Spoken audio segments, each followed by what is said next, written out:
परसों होके उसकी फांसी होनी होती है। जेलर साहब उसके पास पहुंचते हैं और बोलते हैं, तो तुम्हारी अंतिम इच्छा क्या है?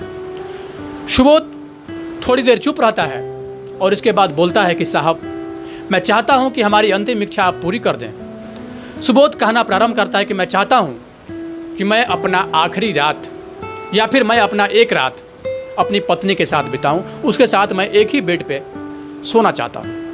और इस बात को सुन के कहीं न कहीं आश्चर्य में पड़ जाते हैं, कहीं न कहीं सोच में पड़ जाते हैं जेलर साहब, और वो सोचते हैं कि मैं अपने 20 साल के सर्विस पीरियड में ऐसा पहली बार देख रहा हूं जो कैदी 2 दिन बाद उसको फांसी के फंदे पे झूलना है और कहीं न कहीं वो दुनिया से सदा के लिए अलविदा होकर चला जाएगा। और उसके मन में ये ख्याल आता है कि वो पत्नी के साथ एक रात बिताना चाहता है, वो पत्नी के साथ एक रात सोना चाहता है। लेकिन अंतिम इच्छा तो अंतिम इच्छा है, अंतिम इच्छा पूरी करने के लिए जेलर साहब तैयार हो जाते हैं और वो उसके पत्नी को ये खबर भिजवाते हैं कि तुम्हारा पति चाहता है कि तुम उसकी अंतिम इच्छा पूरी कर दो। जी हाँ, जब इस पूरी दुखद कहानी को मैं आपको बताऊंगा तो कहीं न कहीं आपकी अंतरात्मा कांप उठेगी, आपकी रूह भी कांप उठेगी। और ये कहानी उत्तर प्रदेश के अलीगढ़ की है, जहाँ पे 2 दोस्त होते हैं, एक का नाम सुबोध होता है और दूसरे का नाम प्रमोद होता है। सुबोध और प्रमोद एक साथ खाते हैं, एक साथ पीते हैं, धीरे धीरे एक साथ बड़े भी होते हैं और एक निश्चित समय के बाद दोनों दोस्त कहीं न कहीं एक कंपनी में जॉब के उद्देश्य से ज्वाइन कर जाते हैं। और इसी बीच उसी कंपनी में एक लड़की होती है जिसका नाम होता है वंदना, और वो सुबोध से कहीं न कहीं प्यार कर बैठती है, सुबोध को अपना दिल दे बैठती है और दोनों का एक साथ मिलना जुलना, घूमना फिरना साथ साथ होना हो जाता है। सुबोध जब अपना टिफिन लेके जाता है, उसके टिफिन से कहीं न कहीं वंदना भी खा लेती है और जब वंदना लेके आती है तो उससे सुबोध भी निकाल के खा लेता है। मतलब ये कहें कि दोनों की ये दोस्ती इस हद तक आगे बढ़ चुकी थी जो कहीं न कहीं अब औरों को भी नजर आने लगा था। सुबोध का जो दोस्त होता है प्रमोद कहता है कि दोस्त, मैं चाहता हूं कि हमारी भी दोस्ती उस लड़की वंदना से हो जाए। तो कहते हैं ना कि कोई भी अपने गर्लफ्रेंड को किसी से शेयर नहीं करना चाहता है, सब कुछ शेयर कर दूंगा लेकिन गर्लफ्रेंड शेयर नहीं करूंगा, ऐसा लोगों का मानना होता है। क्योंकि गर्लफ्रेंड वो हमारी है तो हम आपको या फिर हम तुम्हारी उससे बात क्यों करवाएं। कहीं ना कहीं वो साफ साफ मना कर देता है और कहता है कि हम उस लड़की से तुम्हारी दोस्ती नहीं करवा सकते हैं। इस बात से कहीं ना कहीं प्रमोद नाराज हो जाता है और उसी समय से सुबोध के प्रति उसके मन में जलन की भावना उत्पन्न हो जाती है। एक दिन मौका पाकर प्रमोद उस लड़की के मना करने के बाद भी उसके साथ जबरन करता है, उसके साथ हर वो काम करता है जो आमतौर पे लड़की नहीं चाहती है। उस हद तक वो गुजर जाता है और इसके बाद उसकी बड़े ही निर्मम तरीके से गला दबाकर न सिर्फ हत्या करता है बल्कि हत्या करने के बाद सुबोध के बेड पे जाके सुला भी देता है।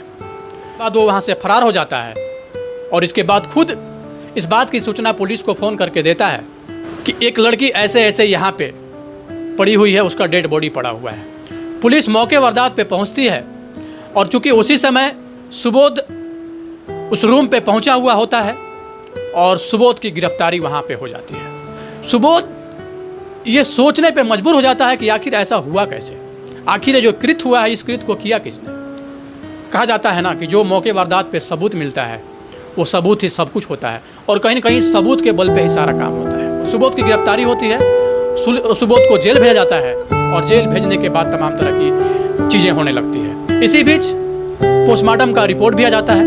लड़की के पोस्टमार्टम का जब रिपोर्ट आता है उस रिपोर्ट में साफ साफ इस बात की पुष्टि होती है कि कहीं ना कहीं इस लड़के के साथ पहले दुष्कर्म किया गया है और दुष्कर्म करने के बाद बड़े ही निर्मम तरीके से इसके गले दबाकर हत्या की गई है। जैसे ही इस बात की पुष्टि होती है कि लड़की के साथ ऐसा कृत्य किया गया है, सब इस बात को लेके इस लड़के को फांसी हो इसका डिमांड करने लगते हैं। जगह जगह कैंडल मार्च प्रारंभ हो जाता है।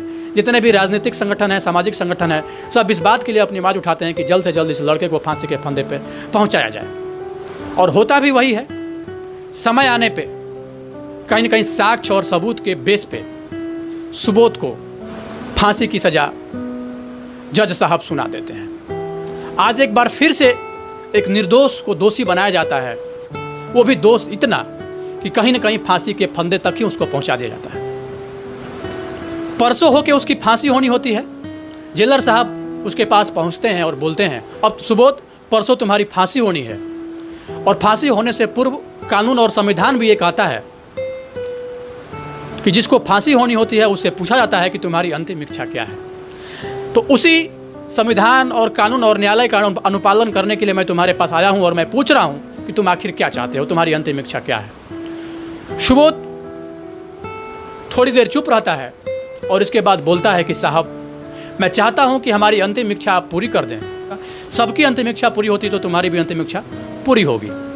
सुबोध कहना प्रारंभ करता है कि मैं चाहता हूं कि मैं अपना आखिरी रात या फिर मैं अपना एक रात अपनी पत्नी के साथ बिताऊं, उसके साथ मैं एक ही बेड पे सोना चाहता हूं। चूंकि बात अंतिम इच्छा की थी और इस बात को सुन के कहीं न कहीं आश्चर्य में पड़ जाते हैं, कहीं न कहीं सोच में पड़ जाते हैं जेलर साहब, और वो सोचते हैं कि मैं अपने 20 साल के सर्विस पीरियड में ऐसा पहली बार देख रहा हूं जो कैदी 2 दिन बाद उसको फांसी के फंदे पे झूलना है और कहीं न कहीं वो दुनिया से सदा के लिए अलविदा होकर चला जाएगा, और उसके मन में ये ख्याल आता है कि वो पत्नी के साथ एक रात बिताना चाहता है, वो पत्नी के साथ एक रात सोना चाहता है। लेकिन अंतिम इच्छा तो अंतिम इच्छा है, अंतिम इच्छा पूरी करने के लिए जेलर साहब तैयार हो जाते हैं और वो उसके पत्नी को ये खबर भिजवाते हैं कि तुम्हारा पति चाहता है कि तुम उसकी अंतिम इच्छा पूरी कर दो, एक रात तुम उसके साथ बिता दो, एक रात उसके साथ तुम एक बेड पे सो जाओ। उसकी पत्नी वहाँ से घर से निकलती है और वो भी सोचती है कि चलो कोई बात नहीं, आखिर है तो मेरा पति, चाहे वो दोषी हो या निर्दोष हो, कानून तो उसको दोषी मान चुकी है और कहीं ना कहीं वो जरूर इन्वॉल्व होगा इस चीज़ में, तभी कानून भी उसको दोषी मान चुकी है।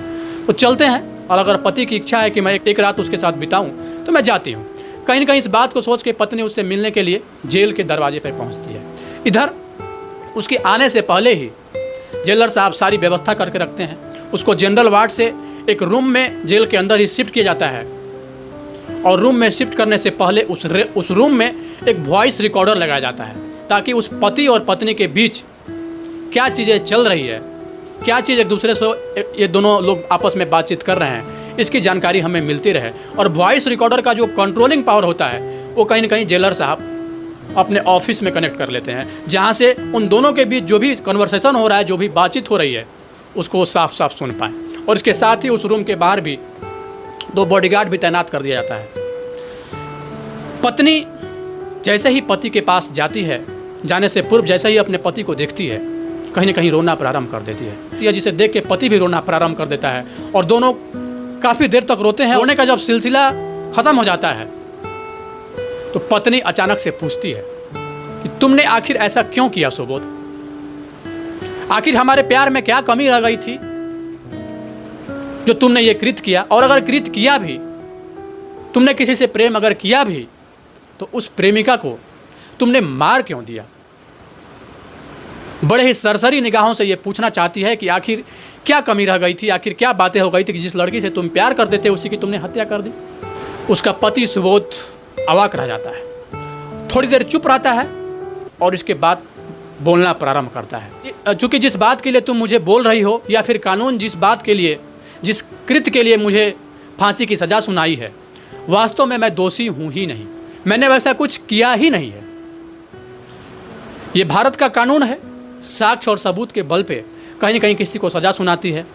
इस बात से कहीं ना कहीं जितना भी एविडेंस है, जितना भी सबूत है, जितना भी साक्ष्य है, वो हमारे अगेंस्ट मिला है, इस वजह से हमें फांसी की सज़ा सुनाई गई है। तो आखिर क्या बात था, आखिर क्या बात है, तुम वो बात बताओ, उसकी पत्नी ये पूछती है। और इधर इन दोनों के बीच जो भी कन्वर्सेशन हो रहा होता है, जो भी बातचीत चल रहा होता है, ये बात साफ साफ जेलर साहब के साथ साथ और भी लोग सुन रहे होते हैं। सुबोध बोलना प्रारंभ करता है। हमारी कंपनी में, जहाँ की हम और प्रमोद दोनों एक साथ काम करते थे, वहीं पे एक लड़की होती है जिसका नाम वंदना होता है और वंदना से हमारी दोस्ती हो जाती है। भी इतना कि वो हमारा टिफ़िन खा लेती है और हम उसका टिफ़िन खा लेते हैं, और कहीं ना कहीं यही एक दोस्ती थी हम लोगों के बीच, और बाकी दूसरा कुछ भी नहीं था। एक कहिए तो अटैचमेंट था जो कि सुबोध अपने पत्नी को कहता है। पत्नी पूछती है फिर इसके बाद क्या हुआ, तो वो कहानी बताना प्रारंभ करता है। इसके बाद वंदना हमसे बोलती है कि हम एक दिन तुम्हारे रूम पे जाना चाहते हैं, नाश्ता करना चाहते हैं, खाना खाना चाहते हैं, और हम भी उसको इस बात के लिए मना नहीं कर पाते हैं और उसको बुला लेते हैं। तो कहीं ना कहीं प्रमोद भी पहले से उस रूम पे पहुंचा हुआ होता है और हम बाजार सब्जी लेने के लिए गए हुए होते हैं। इस बीच प्रमोद उसके साथ क्या किया नहीं किया इस बात की मुझे कोई जानकारी नहीं है, लेकिन जब मैं सब्जी लेके आता हूँ तब तक वंदना का मृत शरीर हमारे बेड पे पड़ा हुआ रहता है और वहाँ से प्रमोद फरार रहता है। मैं कुछ सोच पाता, मैं कुछ समझ पाता। कुछ देर के बाद पुलिस आती है और पुलिस हमें गिरफ्तार कर लेती है बिना कुछ कहे, बिना कुछ सुने। चूँकि मौके वारदात पे वंदना का डेड बॉडी मिला था, इस बात को लेके कहीं ना कहीं न्यायालय, साक्ष्य, कानून ये सब हमारे अगेंस्ट होता है और पुलिस हमें वहाँ से गिरफ्तार कर लेती है। ऐसा कह के वो फपक फपक के रोने लगता है। उसकी पत्नी भी रोने लगती है। दोनों काफ़ी देर तक रोते हैं और यहाँ तक कि जो गेट के बाहर जो बॉडीगार्ड खड़े होते हैं उनकी इस बात को सुन के वो लोग भी रोने लगते हैं। जेलर साहब जो अपने ऑफिस से ये सारा कुछ सुन रहे होते हैं वॉइस रिकॉर्डिंग के माध्यम से, उनके कानों तक जो आवाज़ जा रही होती है, उन बातों को सुनने के बाद कहीं ना कहीं जेलर साहब के भी आंख में आंसू आ जाता है। पूरा जेल का जो माहौल होता है वो कहीं ना कहीं गम में बदल जाता है। सुबोध आगे अपनी कहानी को बताना प्रारंभ करता है कि भारत का कानून अंधा होता है और कहीं ना कहीं ये अंधा कानून ही है। काफ़ी इन्वेस्टिगेशन इसमें बहुत ज़्यादा कुछ नहीं हुआ और साक्ष्य और सबूत जो मौके वारदात पे मिली उस बेस पे हमें फांसी की सज़ा सुना दी गई। तो कोई बात नहीं, अगर हम चाहेंगे तो हमारा और तुम्हारा मिलन फिर होगा। तुम जाओ, तुम्हारे 2 बेटे हैं, बच्चों को अच्छे से देखना और कहीं ना कहीं इस बात का जिक्र अपने बच्चे से मत करना कि हमारे साथ क्या हुआ था, नहीं तो आने वाले समय में कहीं ना कहीं कानून, शासन और प्रशासन पर से उन 2 मासूम बच्चों का भी भरोसा ख़त्म हो जाएगा। और ये बोल के सुबोध फिर से रोने लगता है। उसकी पत्नी जैसे ही थोड़ा सा आगे बढ़ती है, पूरा जेल का माहौल गमगीन हो गया था। सब लोग रो रहे होते हैं, बॉडीगार्ड के साथ साथ जेल के जितने भी स्टाफ हैं, कर्मी हैं, सब लोग रो रहे होते हैं इस घटना को देख के। जाते समय पत्नी पति को देखता है और पति अपने पत्नी को, मतलब सुबोध अपने पत्नी को देखता है और उनकी पत्नी सुबोध को देखना प्रारंभ करती है। दोनों एक दूसरे को मुड़ मुड़ के देखते हैं और जब अपने पति को रोता हुआ देखती है तो वो फिर से उसकी पत्नी वहाँ पे पहुँच जाती है और न सिर्फ पहुँचती है बल्कि उसके पैरों पे गिर पड़ती है और कहती है, पतिदेव आज मेरा और आपका ये आखिरी मिलन है। मैं चाहती हूँ कि 1 से 2 मिनट में और आपके पास रह जाऊँ। जेलर इस बात की अनुमति देते हैं। 1-2 मिनट और बिताती है वो उसके साथ। इसके बाद फिर से वो जाना प्रारंभ करती है और बोलती है, आज आपका और मेरा ये आखिरी मिलन है और मैं अब जा रही हूँ। पत्नी अपने घर चली जाती है। लेकिन इस बीच जितने भी लोग होते हैं इस बात की चर्चा कहीं ना कहीं कानों कान प्रारंभ हो जाती है कि आखिर एक निर्दोष को फिर से आज फांसी के फंदे पे भारत की कानून, भारत का संविधान पहुंचाने जा रहा है। इस बात की चर्चा पूरे जेल में फैल जाती है। इस बीच जेलर जब उस पूरे वॉइस रिकॉर्डिंग को दोबारा सुनता है तो उसके मन में अचानक ये ख्याल आता है कि आज फिर एक निर्दोष को फंसाया जा रहा है। कहीं ना कहीं कानून और संविधान कहीं ना कहीं फिर आज एक निर्दोष को फंसा देगी। परसों हो के सुबोध को फांसी हो जाएगा। तो मुझे कुछ करना चाहिए। अगर हम अपने पूरे सर्विस पीरियड के दौरान अगर ऐसा नहीं कर पाए तो फिर मेरे रहने और नहीं रहने का कोई फ़ायदा ही नहीं है जब हमारे आँख के सामने एक निर्दोष को फांसी के फंदे पे पहुंचाया जाएगा। अचानक से पूरे महकमे में इस बात की चर्चा हो जाती है। अपने आला अधिकारियों को इस बात की सूचना देते हैं और एक हाई लेवल का मीटिंग बुलाते हैं जेलर साहब। उस मीटिंग में प्रशासनिक अधिकारी के साथ साथ राजनीतिक दल, सामाजिक दल, इसके साथ साथ कई सारे भूतपूर्व जज भी वहाँ पे पहुँचे हुए होते हैं। इस बात की चर्चा वहाँ पे प्रारंभ हो जाती है और जो जेलर होते हैं वो उस वॉइस रिकॉर्डर को कहीं ना कहीं वहाँ पे चलाते हैं। उस रिकॉर्डिंग को सुनने के बाद सब लोग आश्चर्य में पड़ जाते हैं कि आखिर भारत का कानून ये क्या करने जा रही थी। और इस बात का निर्णय होता है कि आखिर सही में दोषी तो उसका दोस्त प्रमोद है, तो फिर सुबोध को फांसी क्यों। इस बात की चर्चा वहाँ पे होने लगती है और सब लोग इस बात का डिसाइड करते हैं कि कहीं ना कहीं अब सुबोध को रोका जाएगा और प्रमोद को फांसी के फंदे पे पहुँचाया जाएगा। अगले दिन इस बात की सूचना सुबोध के घर जाती है कि तुम्हारे पति को बाइज्जत रिहा किया गया है। इस बात को सुनकर कहीं ना कहीं पत्नी बहुत ज़्यादा खुश हो जाती है और खुश होने के बाद भारत के संविधान पे और भारत के कानून पे फिर से दोबारा से वो भरोसा कर बैठती है, क्योंकि सच्चाई कुछ और था और सच्चाई ये था कि प्रमोद ने वंदना का कत्ल किया था, न कि सुबोध ने।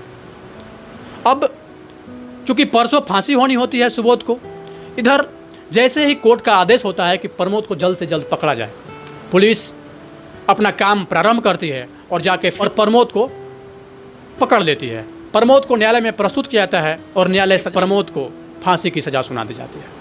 कहीं न कहीं कानून और संविधान पर भरोसा नहीं करने वाले लोगों का विश्वास और भरोसा फिर से भारत के न्यायिक प्रक्रिया, संविधान और कानून पे हो जाता है।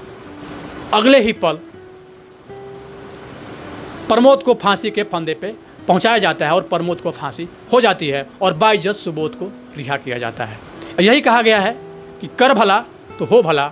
अगर आप भला करेंगे तो आपके साथ भला ही होगा, अगर आप बुरा करेंगे तो आपके साथ बुरा ही होगा। बाकी इस पूरी कहानी को लेकर आप लोगों की क्या राय है, आप लोगों का क्या विचार है, कमेंट सेक्शन में अपनी राय, अपनी प्रतिक्रिया जरूर दें और ज़रूर बताएं कि क्या ऐसा भी होता है।